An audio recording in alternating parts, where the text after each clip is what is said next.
Hello તાલીમાર્થી મિત્રો, અંગ્રેજી ભાષાના શબ્દ શીખવાનો આજ 52મો દિવસ છે. તો ચાલો શબ્દ શીખીએ. આજનો પહેલો શબ્દ છે એજ્યુકેટ. તેનો સ્પેલિંગ છે EDUCATE. એજ્યુકેટ એટલે શિક્ષિત કરવું. ઉદાહરણ તરીકે, schools educate children for a better future. શાળાઓ બાળકોને સારા ભવિષ્ય માટે શિક્ષિત કરે છે. ત્યાર પછીનો શબ્દ છે ઇલેક્ટ. તેનો સ્પેલિંગ છે ELECT. ઇલેક્ટ એટલે ચૂંટણી કરવી અથવા તો પસંદ કરવું. ઉદાહરણ તરીકે, they elected him as the class monitor. તેમણે તેને વર્ગના મોનિટર તરીકે પસંદ કર્યો.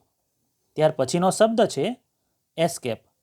તેનો સ્પેલિંગ છે ESCAPE. એસ્કેપ એટલે ભાગી જવું અથવા છટકી જવું. ઉદાહરણ તરીકે, the thief escaped from the police. ચોર પોલીસ પાસેથી ભાગી ગયો. ત્યાર પછીનો શબ્દ છે એસ્ટેબ્લિશ. તેનો સ્પેલિંગ છે ESTABLISH. એસ્ટેબ્લિશ એટલે સ્થાપના કરવી.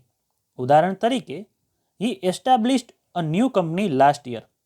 તેણે ગયા વર્ષે નવી કંપની સ્થાપી. ત્યાર પછીનો શબ્દ છે એક્ઝિસ્ટ. તેનો સ્પેલિંગ છે EXIST.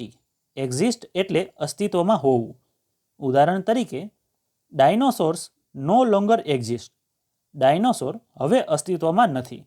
તો મિત્રો, આજે શીખેલા 5 શબ્દો આ રીતે હતા. એજ્યુકેટ એટલે શિક્ષિત કરવું, ઇલેક્ટ એટલે પસંદ કરવું, એસ્કેપ એટલે ભાગી જવું, એસ્ટેબ્લિશ એટલે સ્થાપના કરવી અને એક્ઝિસ્ટ એટલે અસ્તિત્વમાં હોવું. તો આવી જ રીતે ITIની અને જોબની અપડેટ માટે આ ચેનલને સબસ્ક્રાઇબ જરૂર કરજો.